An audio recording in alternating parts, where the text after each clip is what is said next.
Good evening. This is Real Talk with Sundiata, Keita, Cha-Jua. Today's guest is Stacy Robinson. Stacy is a graphic artist.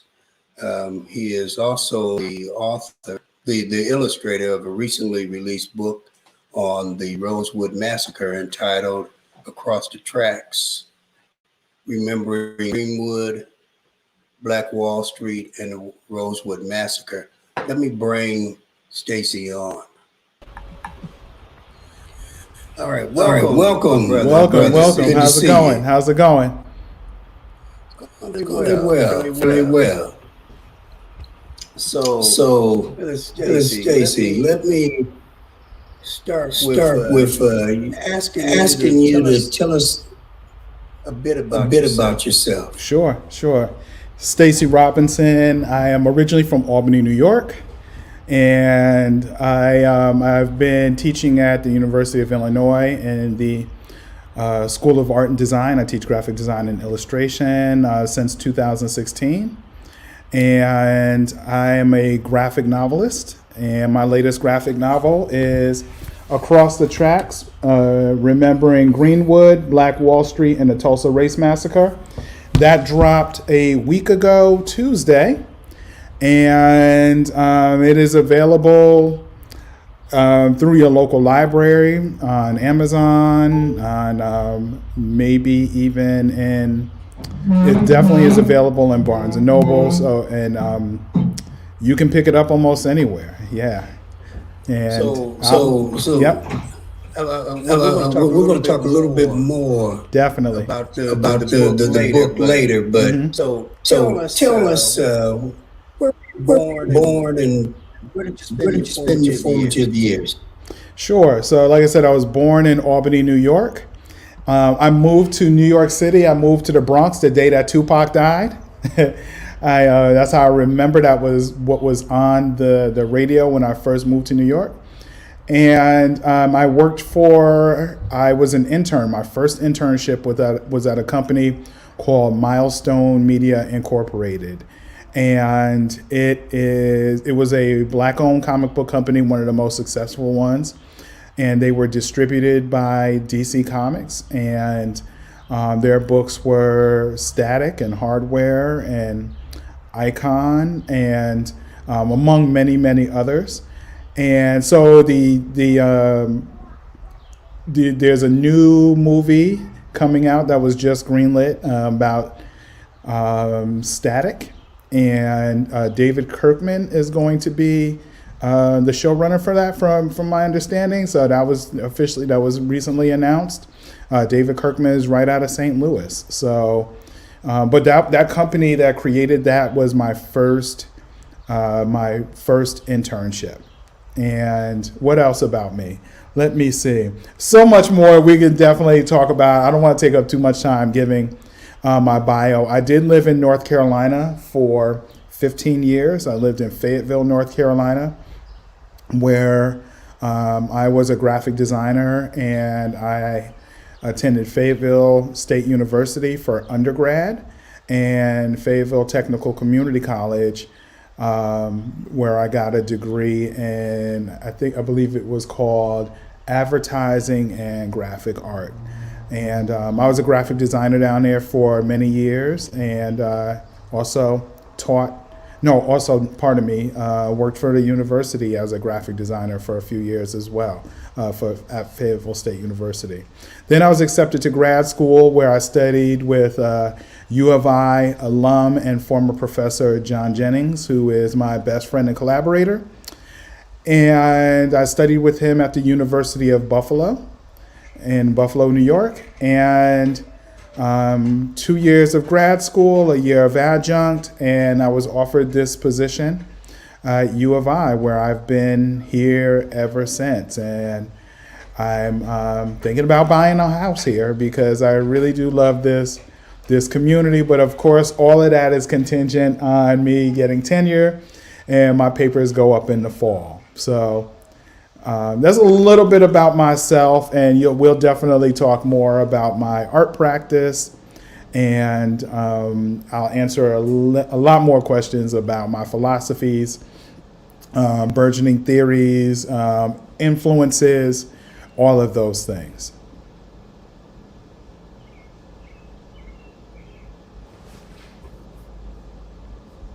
Your mic is muted. Okay. There we go. Mm-hmm. All right. How did you get interested in graphic design? Were you a comic book nerd? I'm still a massive comic book nerd. I mean, clearly, right? Clearly, right? I am a massive comic book nerd. I am a massive black fine art nerd. I am a massive. I collect vinyl. Like, I am a massive vinyl nerd. All those things. How did I get connected to graphic design? Interestingly enough, I believe comics connected me to graphic design, but I also believe many of the album covers that I grew up, and you'll see some of them as well. They're in my presentation. I'll show you in a few minutes. Many of those artists were influences and heavy influences in how I think about not only graphic design and storytelling, but also how graphic design and storytelling connects to the sound of what I like to call, what does Afrofuturism sound like, right? So, or what does Black liberation sound like? So that was influencing me, long before I realized it was influencing me. And, I grew up wanting to create album covers. And eventually I did, and I still do. And that's one of the things that connected me to graphic design. But I also, one of my first professional jobs was I was the art editor for a newspaper called What's Up. And it was a What's Up newspaper in Albany, New York. And basically I drew all of the... What years are we talking about? So we're talking, oh my goodness, we're talking like 92, 90, maybe like 93, 94. Yeah, like maybe 90, yeah, through 92 to 95, maybe 93 to 95 or so. Yeah. So around the time of the Million Man March was in, was that 95? 95. I was in 95. Yep. So I remember I was working at the newspaper at that time because I did a cover that was inspired by the Million Man March. So I worked with that newspaper for 2 to 3 years. So I want to go back to your groups as a comic nerd. Mm-hmm. So were you what did you about and what did you feel about the black characters in the mainstream comic book company, Marvel, DC? Mm-hmm. How did you react to those characters? So I grew up. I grew up at a time where representation was not what it is now, right? So there were very few black characters. Most of the times you saw black characters in comic books, they weren't the superheroes. They were the criminals getting beat up by the superheroes, And so it was hard for me to really relate to them. I couldn't relate to them at all. And my favorite superheroes were beating up on people and the people that look like me are the most like me were the criminals. But those weren't my friends. So neither myself or my friends could relate to that. So just like many people around the age of 12, I became more socially conscious around the images that I was seeing. And I started creating my own superheroes, right? Yeah. Nowadays, representation is much broader. It is still not perfect, but it is much broader. There are hundreds of black superheroes. Definitely not enough. But what we also have is at this time is the ability to create our own comic books, right? So we can create the representation that we want. So one of the things I do is I'm very critical of representation, but I don't rely on the mainstream. And when I say the mainstream, I'm thinking about Marvel, DC, Image, and Dark Horse, right? I don't expect those comic book companies or even Marvel Studios necessarily, or Warner Brothers to necessarily get the representation of black superheroes right.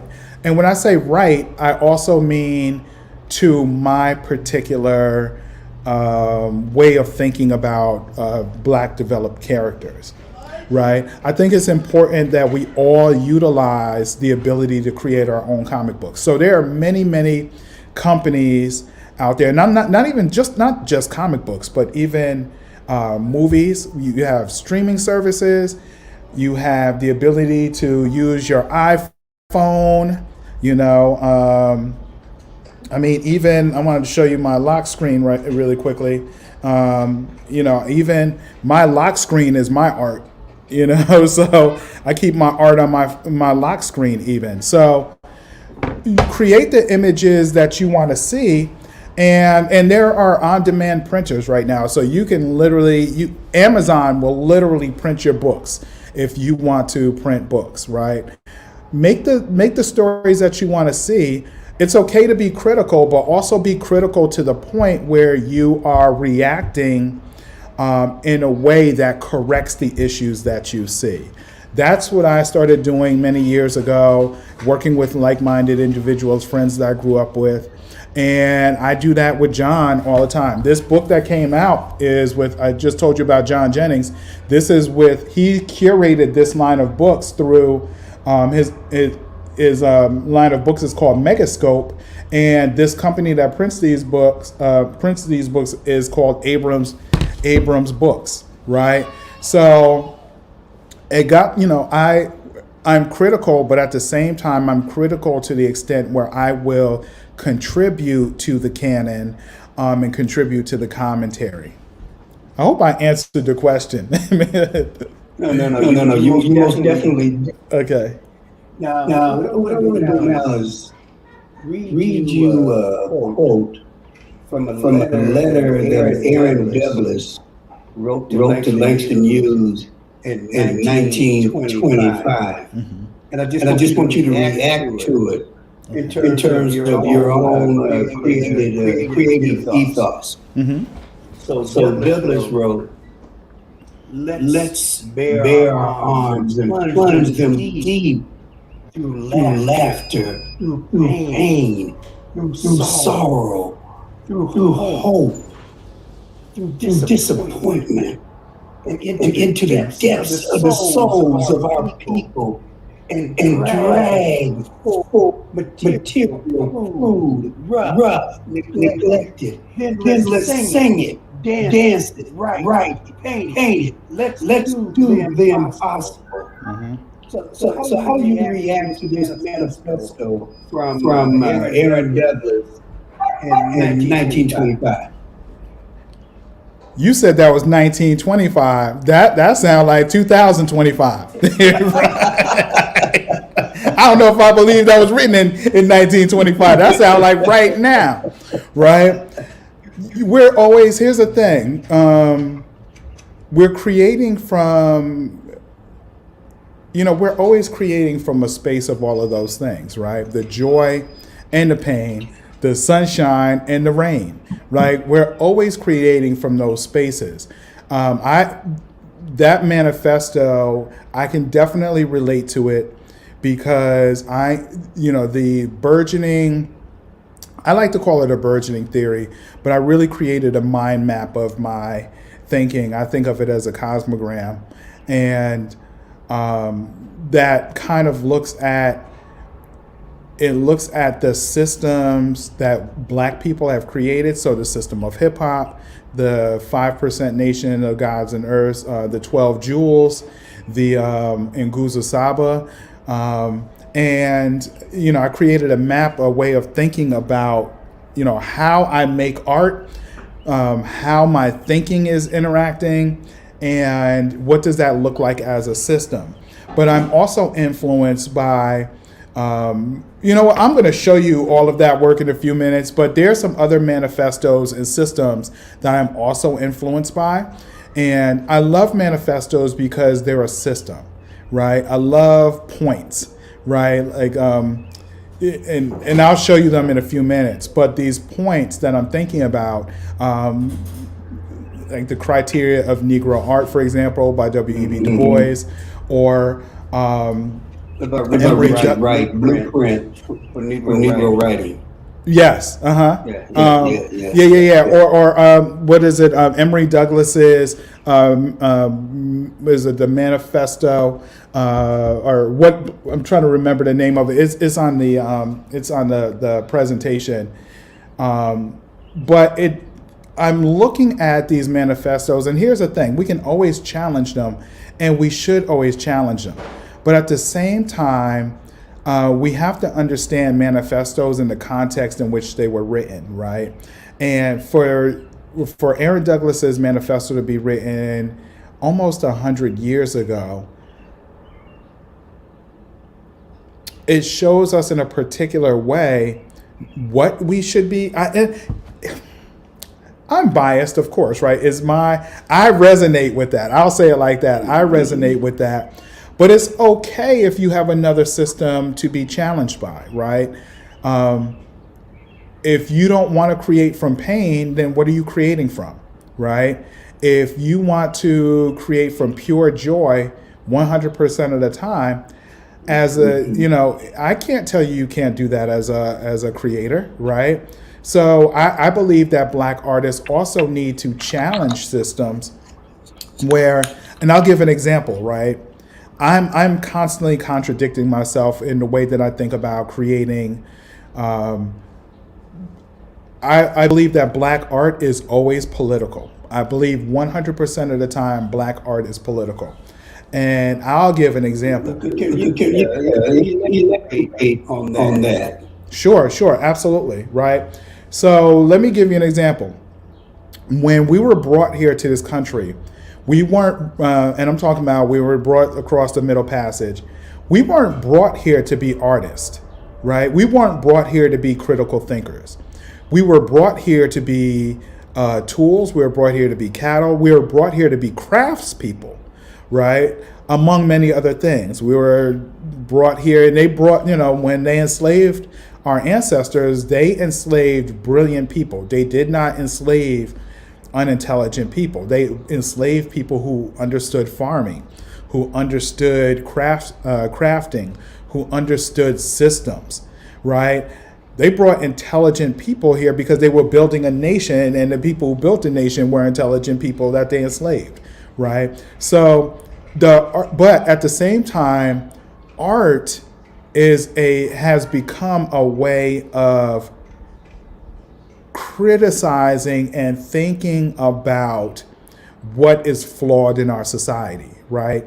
And we weren't brought here to do that. So anytime Black artists are making art, we are revolting against the very reason we were brought here.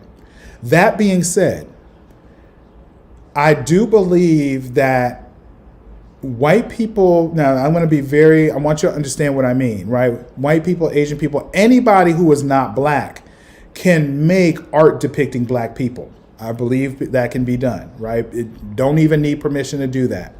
The issue always comes when it's not done right, and it's not done to honor the people who are reflected in the work, right? Anybody non-Black could make art, but it's not Black art. There's a very popular white artist who makes work about Buffalo Soldiers.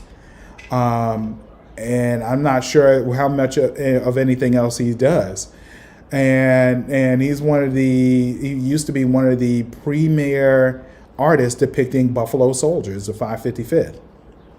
Well, that's not Black art. I call that Black images. Those are Black images. Now, if a Black artist makes anything, if I take this phone here and I stack this up against this other phone and I make some art out of this, that I'm a Black artist doing that. So no matter what I make as a Black person making it, I am making Black art, right? There's the difference I see between Black images and Black art. So Black artists are always political because we were not brought here to this country to challenge the system that I still say enslaves us. Honestly, I think most of the world is enslaved. Definitely most of America. And but that's how I think about black art in reference to politics. I do want to push back at a couple of things that you said, but I'm going to hold it to the end. What I want you to do now is I'm going to share the screen with you, and I want you to walk us through some of your work. Sure, and absolutely. explain your particular artistic manifesto. Sure, absolutely. How much time will I have on this? How about 20 minutes? Okay, perfect. Awesome. All right. And let me share. Let me see. Let me share the screen. Let me see if I do this right.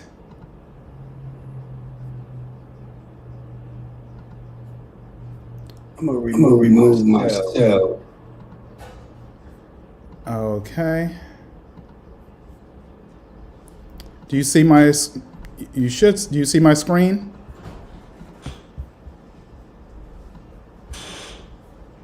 Okay.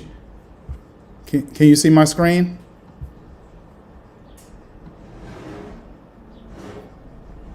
I think you can. I moved you to the bottom, so I'm hoping you can see my screen. If you cannot, let me know.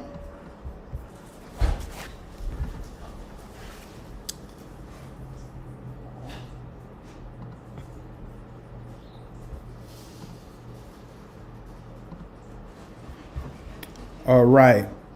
So I'm working with a theory called calculating the aesthetics of black liberation. And it literally means that, like, I'm looking at what is the sensory aesthetics, right? How do we think about the senses, and how do we calculate what the aesthetics are? How do we pinpoint those, right? So I talked about my album collection and some of the images. Let me know if you can hear me. If you can, I'm hoping you can hear me. All right, so these are some of the album covers in my collection, the Osabisa album covers and the Kool and Gang, Spirit of the Boogie. These are some of the aesthetics that were influencing me as an artist. This piece that you see here on the right-hand side is a piece depicting what I call Grandma's Hands, and inspired by the Bill Withers song, definitely inspired by the Gil Scott-Heron song, rendition of that song as well. And it depicts a black grandmother laying hands on her grandson as he is also holding up his hands, looking behind him through the lens of hip hop, as you see this halo of hip hop around him. But when I finish this piece, you will see the depictions or some elements that would appear to be the police approaching. I get a lot of questions about how I think about queerness in my work, and my work is about liberation. So no matter how we think about our identifications, I'm always going to pose that in a position where we are thinking about what our liberation looks like. So anytime that you might see the rainbow flag, for example, in the work, you're also going to see the red, black, and green depicted too, because I'm always looking for the liberation and the blackness in the rainbow.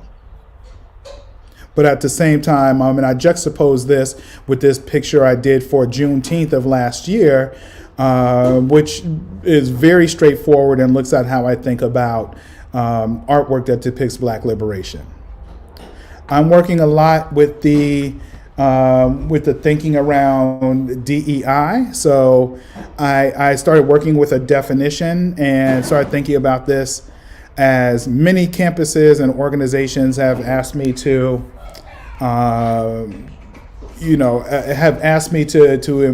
be involved with helping them think through their ideas or lack of representation.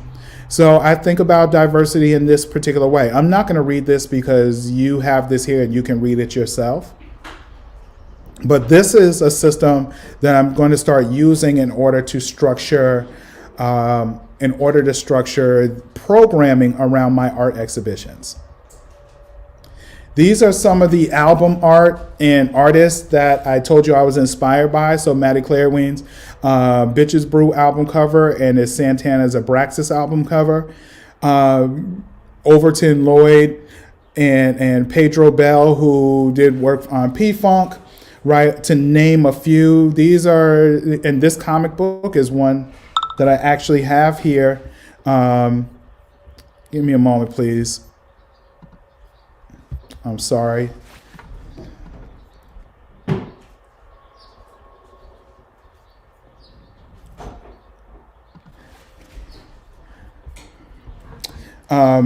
So these are some of the comics aesthetics and fine art aesthetics that I was inspired by.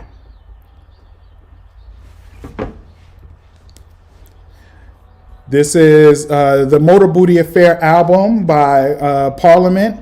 And as you can see, I have like 2 or 3 copies of this album. And as you can see, it's a fold out, it pops out, and it has this underwater city, right, of Atlantis. And there is this ship that is, taking black people, to Atlantis, and George Clinton also created the flashlight, which illuminated truth to the people, and the bop gun that made you dance.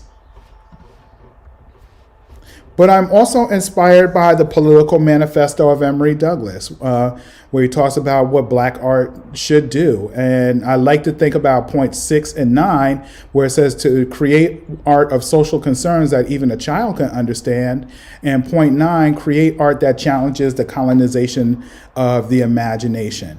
One of the things, I'll go into that in a little bit more, how I think about point 9, but I'm also inspired by Charles Bibbs, who you see in the top left, Cynthia St. James, who you see on the bottom, and then of course this piece in the middle is by Emory Douglas, who is the Minister of Culture for the Black Panther Party.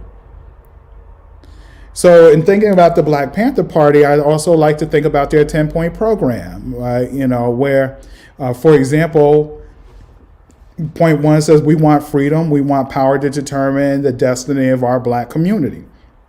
We still want that. Point 7, we want an immediate end to police brutality and the murder of black people. We still want that. Point 10, we want land, bread, housing, education, clothing, justice, and peace. We still want that, right? So until we are free, we are still fighting for the same concerns. I'm also looking at the criteria of Negro art by W.E.B. Du Bois, where he talks about artist propaganda that ever must be despite the wailing of the purist, right? And you could read that for yourself. And he even goes on to say, I don't care a damn for any art that is not used for propaganda. And I challenge that and think about that, because I also like to think that maybe a black artist can make work that is not about propaganda. We will define those terms though, right? So the Black Speculative Arts Movement is an organization that I'm involved with that travels the world. We travel internationally, theorizing and looking at what Black liberated futures look like by comparing and contrasting what has worked in the past, what has not worked in the past, looking at current culture and many of the former tenets that I just kind of outlined in some other ways of thinking. This is my map, and this is the way I started thinking about the aesthetics of my theory. What does my theory look like as a mapping system? I had to create this because everything that I was thinking about was in my head. And until I made a map of it, my mind seemed to be all over the place. But once I made, like the scripture says, write the vision on the wall so that the people who see it can run with it. Once I did that, I was able to see my theory better. So these are some of the systems I'm looking at and thinking about, the 12 jewels, as I mentioned before, hip hop as the tenets of hip hop, the Nguzo Saba, but I'm also looking at that in reference to family. I'm looking at that in reference to my calling. I'm looking at that in reference to the community, right? So hopefully you can see those details. And that's how I'm thinking about it right now. So I talked about decolonizing the Black imagination. These are some images of pieces that I've made that look like, what does this look like, right? So these are depictions of Black angels and the decolonized Black imagination. And these are images that are meant to function in ways that are very, very simple to understand, but they have layers and layers of depth that you might not get unless you understand the pop culture references, and the artistic influences that I'm pulling from.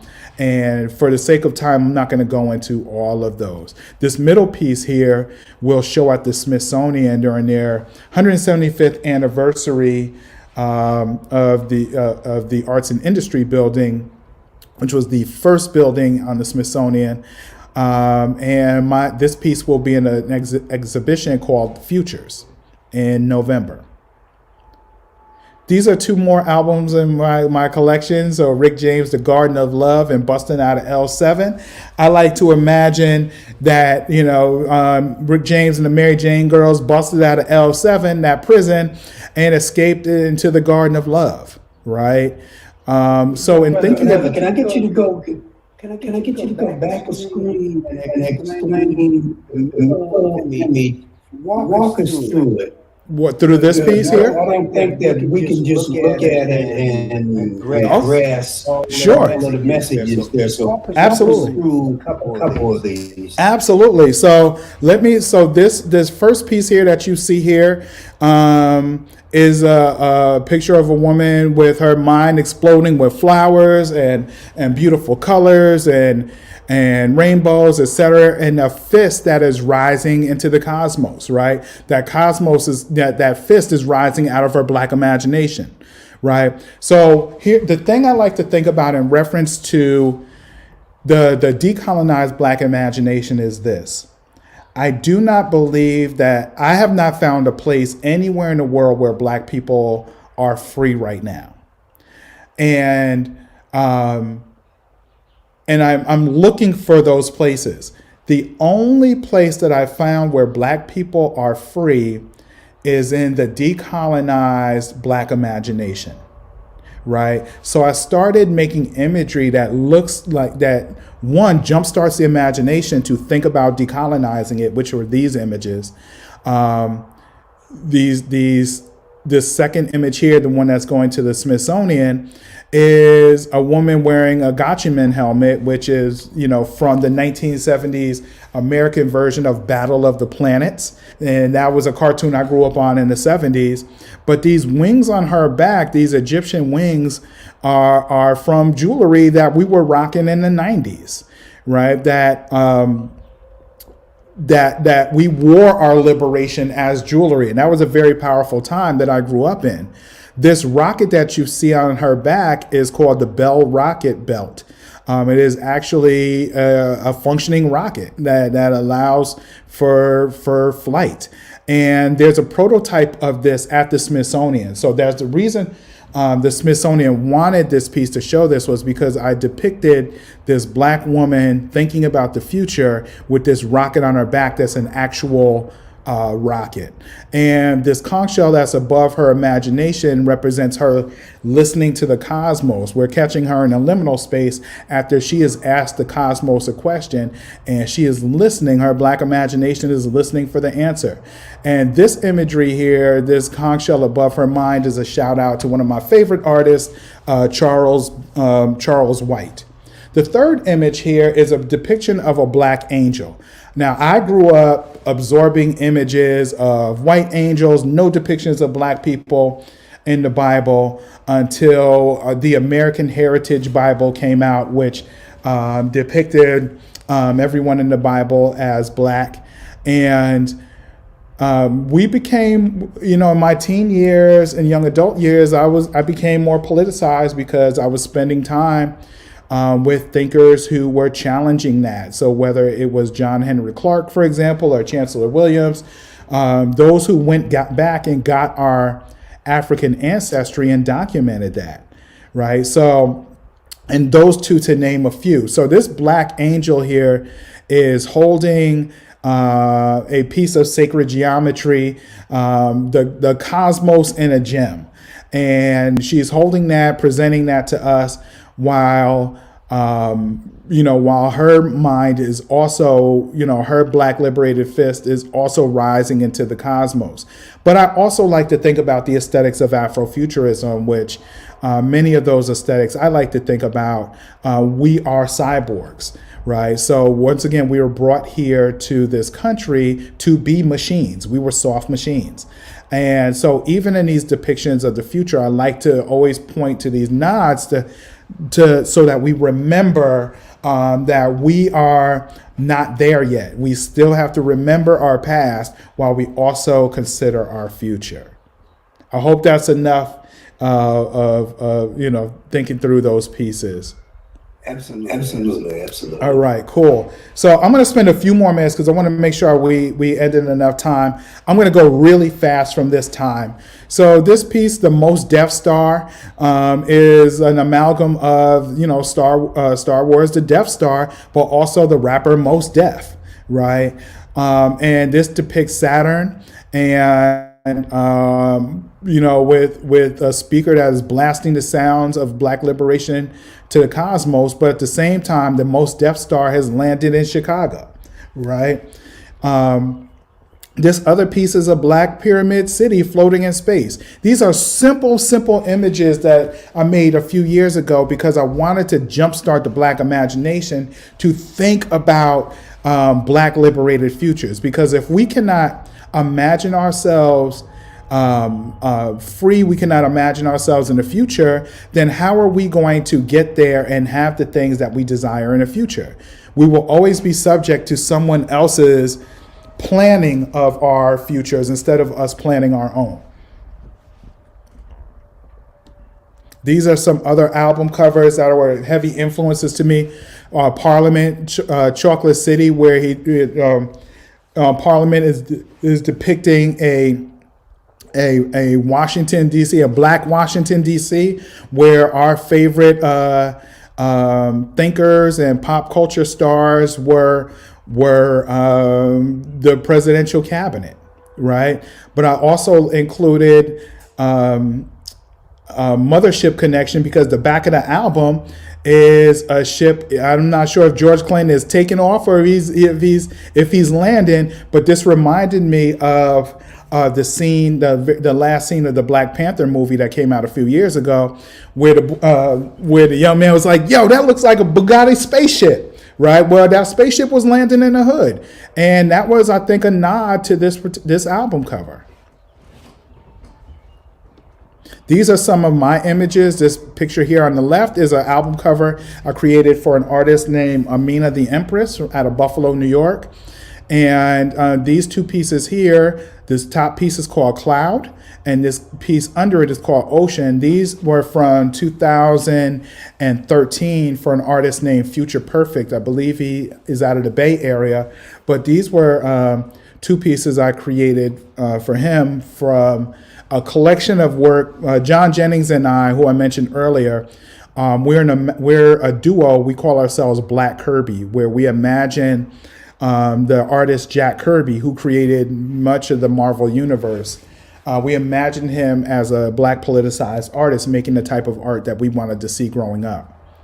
So these are kind of abstractions that kind of speak to those one-word prompts that were the song titles from the album of Future Perfect. This is a picture of Larry Levan, who was a DJ at the Paradise Garage in New York City. And the Paradise Garage was demolished. And I imagine that when the Paradise Garage was demolished, it appeared on, as Sunrise said, the other side of time, right? So Larry Levan, one of my favorite DJs, one of my favorite producers, created some of the most popular sounds of the disco era. And he was a DJ at the Paradise Garage. So I imagine him as a conjurer, conjuring Black people or marginalized people into the safe space through the record. You see this swirl here. He's conjuring a spell, bringing this. I would call this the people through the record and into the Paradise Garage, into a safe space on the other side of time, right? Look up Larry Levan. You all listen to his mixes. One of my favorite DJs. Shouts out to my really good friend and mentor, Cynthia Oliver. This was a series of pieces I did for her piece called Virago Mandim, which looked at Black masculinity through a Caribbean lens. And she gave me some one-word prompts like thug, gentleman, elder, metrosexual, geek. So this young man, the second image on the bottom of the young man with the Pikachu hat on is a portrait of my son, because when I thought about a geek, I'm like, what is a geek? And I'm like, my son is a Black geek, right? Or might have been nerd, right? And I think it was nerd actually. And I'm like, my son is a Black nerd, Black geek, definitely. And I'm like, let me depict him because he's the perfect example of how I think about this. These pictures here, this one is a little blurry here. I got to fix that. These are a few images from the Black Matter, hashtag Black Matter series that I did for SIPA Gallery in Buffalo, New York. And some of the prompts that we came up with, I was commissioned to come up with John Jennings as well, were we came up with something and based on what they wanted us to do, make art that engaged the community to think about the summer of 2020 to create some conversation. So this large piece here that's on the very left depicts a Black man ripping off a white mask. That is obviously a nod to Frantz Fanon. So I depicted some images that kind of looked at it and spoke to how I was thinking about the moment. And this large piece here on the left is, for example, Black Family Matters. But what I want people to do is I want people to challenge and think about what is not depicted here, and then build upon this series by making your own Black Matters hashtags. I'm going to get into the comics that I make. So these are the first 4 books that dropped through Abrams Megascope. These Black Star and Hard Ears just dropped this week. So Across the Tracks dropped last week, and After the Rain was the first book to drop in the line of books called Megascope. You can pick up all of these books right now. And the line of books specifically looks at their stories that center Black stories. And some of them are Afrofuturist in theme. Some of them are looking into the past and thinking about the past in particular ways. I would like to show this page. This is a page from Across the Tracks. I'm working on the iPad Pro, so I wanted to show you my process. I work in layers, right? So I'm drawing on one layer that looks like pencil. It really is black layer, just dropped to an opacity, and I sketch that out. I make a new layer and I ink that, which means I'm refining the lines. And then I worked with 2 former students and my son Solomon. They were the primary colorist on the book. So this is the process of what that looks like. These are some album covers. I'm going to go really quickly now. These are some album covers. I make a lot of art. A lot of my art, rather, is used on covers. Sometimes I make that art and it's original art. Sometimes I have existing art that I use. The Critical Black Futures book is the latest book to drop with my artwork on the cover. That was edited by Philip Butler. And it is I can't wait to read that book because there's a lot of really dope essays in there that are looking at critical Black futures. But these are some of the books that I've been able to bless with album cover art. I mean, album cover. See, the album cover still influenced me. The book cover art. These are some of them that dropped in the last few years. I'm very active in the community as well. These are some Kwanzaa 365 here is an organization that's local here where we celebrate Kwanzaa 365 through programming, right? It's important to shape the community by being active in the community. I like to think about what Black utopias look like, and I talked about those spaces where I imagine our freedom. So those spaces that exist inside the decolonized Black imagination, I want to depict, I want to show what they look like. So for example, when Dr. King, Reverend Dr. Martin Luther King, talked about he had been to the mountaintop and he had seen the promised land, well, he never gave us the longitude and latitude of that. Where are those markers at? How do we access the promised land? How do we access the mountaintop? So I created that, the mountaintop and that promised land coming out of his Black imagination.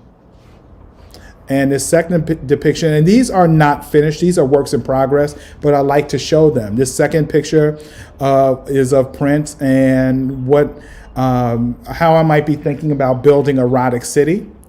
And then, which is a song of his. And then the third one is a depiction of Black Death, because many of us look to Black Death to escape the horrors of our lives, right? So Black Death in a particular way is looked at as a Black utopian space.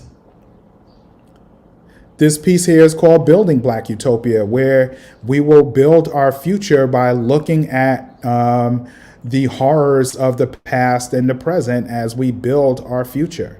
I'm going to go through these really quickly so we can have time for Q&A. This piece is called Dark Sankofa. This is a woman embracing a great white shark, dressed in a corporate suit, jumping out of bloody waters.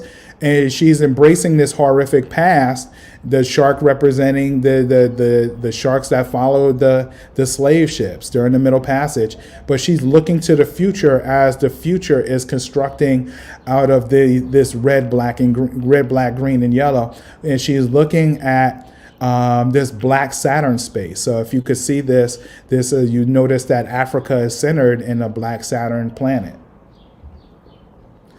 And then this is a picture I call We Got Next. This is a banner version of this, a long panoramic version of this, where We Got Next is a kind of manifesto where I'm looking at and thinking about, the term used on the basketball court, we got next, where you would show up with your crew and challenging the existing team playing on the court.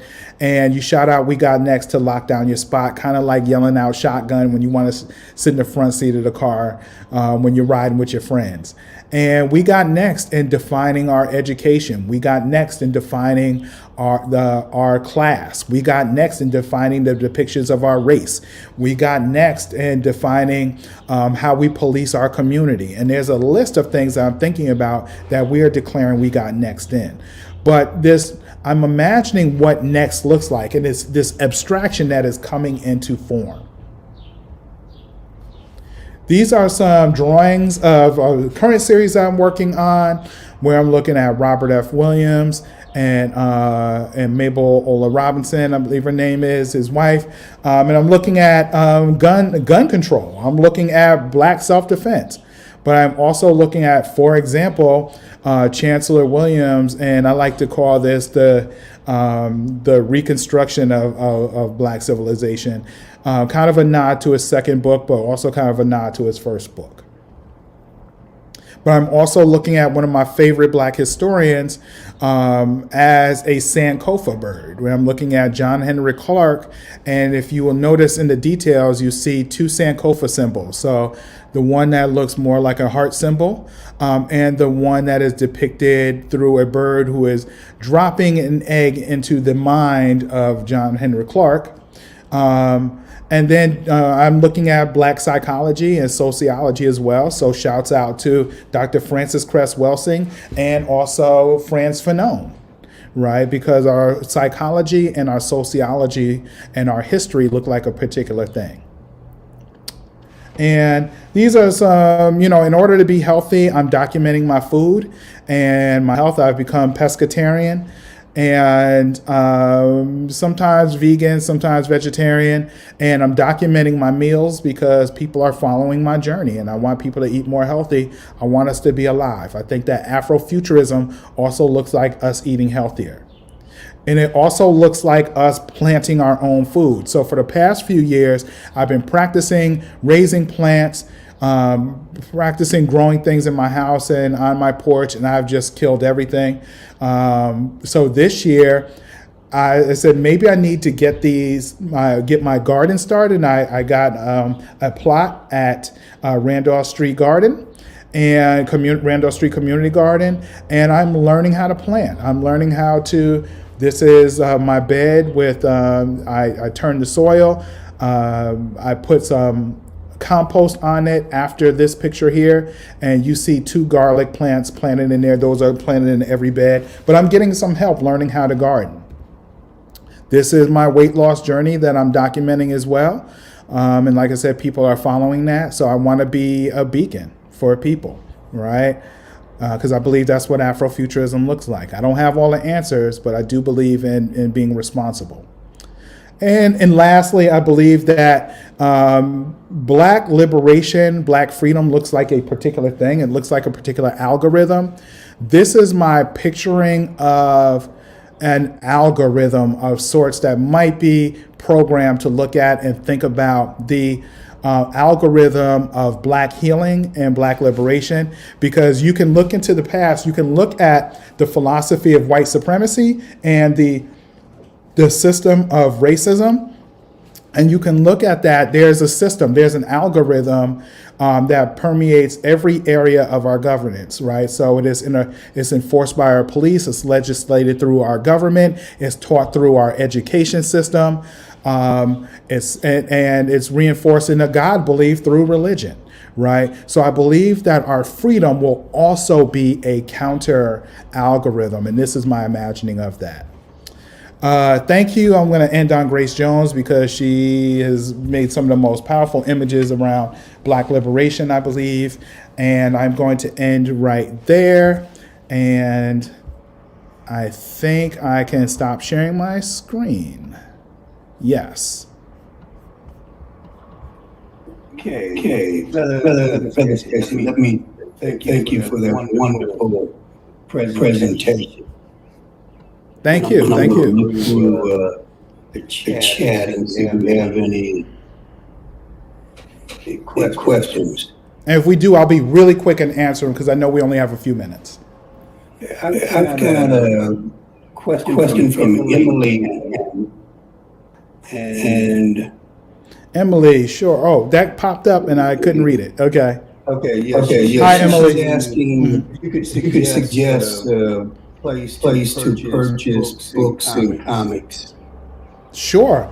I'm not sure where she's Sure. located. Okay, if you're looking for, there are Black distribution companies in the works now. One, I'm blanking on the name of it. If you connect with me on social media, I will get you a name of a Black comic distribution company. But one is called Peep Game Comics, P-E-E-P, so 2 E's, P-E-E-P, Game Comics, and comics is spelled C-O-M-I-X. You can go purchase Black owned comic books, and you will get those in PDF form, so you can read those digitally. The other one is one forming, and I don't know the name of it. I can't remember the name right now. But if you connect with me on social media, I will get you the name of that other company as well. And my social media, you can hit me up on Instagram, Stacy A. Robinson, and just like my name is spelled on the screen with an A in the middle as a middle initial, hit me up on Instagram and I will get the name of that other distribution company for you. Okay. You've got a couple of other questions Well, Well, people want to contact you to do presentations, and in one case, they're interested in buying pieces of art. Sure. Yeah. You So can put some information in there. That'd be great. yes, so I am horrible at selling my art because I don't have a means of printing it and controlling the amount of money I will make from printing it. So I'm looking into that, but I'll be honest, I haven't had time to really focus on that. If people wanted to print, typically I would just print. We would negotiate a price, and I would print that for them, just through my own means of printing. But for mass printing and distribution, that is another job. And as you can see, like I'm very you can see how busy I am. So I don't have a system of printing and distribution that has been beneficial to me yet. So just like I said, hit me up on Instagram. And if you're interested in a piece or whatever, or interested in me, presenting or anything like that, hit me up. I'm also on Twitter at Prof. S.A. Robinson, Prof. S.A. Robinson. But I would probably respond quicker on Instagram because I'm there more. Hope that was a sufficient answer. And I want to get through all of them, so. Okay, we got one last question, and I think this is a very, very good question. And take the time you need to answer it. But Ethan Bakuli is interested in understanding how your artistic style has evolved over time. Hi, Ethan. So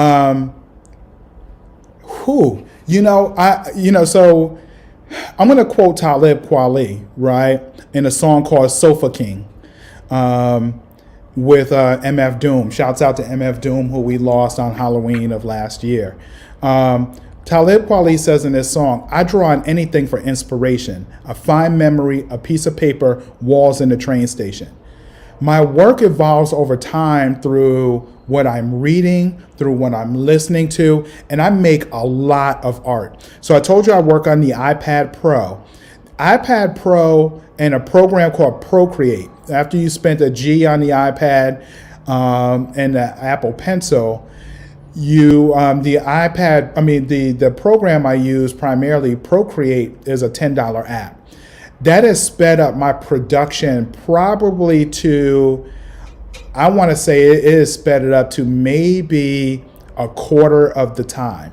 So I probably make images now in 20% to 25% of the time that I used to make images in. That means I make a lot of images. I make them really fast, and I distribute them. How has it changed over time? It changes when as my mind is changing. I don't know if I can answer that any better than that. How has it changed? It's changed in medium. It's changed in my production rate. It's changed in my inspirations. I have a lot. I'm inspired by a lot of things, and all of that comes out in my artwork. I'm inspired by horror. I'm inspired by comics. I'm inspired by various forms of music. All of that comes out in my work. And my collage work, if you're familiar with the artist Romare Bearden, when you look at my collage work, you'll see Romare Bearden in that influence. Like I shout out my influences. I shout them out. That's Sankofa. Let me should add that you did the logo for RealTalk. I did. Yep. I'm a graphic designer as well, so I try to keep those skills pretty sharp as well. I do not design websites. I don't really do murals in that traditional sense of painting on walls. I don't have the time to, but there are ways of printing digital art on walls, and I do that type of work. Yeah. So shouts out. Thank you for hiring me to do the RealTalk logo. I think it's a dope logo too. Okay, I think this has been a wonderful discussion, and I want to say that RealTalk with Sundiata Cha-Jua is part of the Black Power Media family. Like us, Join us, subscribe, and and peace peace out. out. All right, peace, everyone.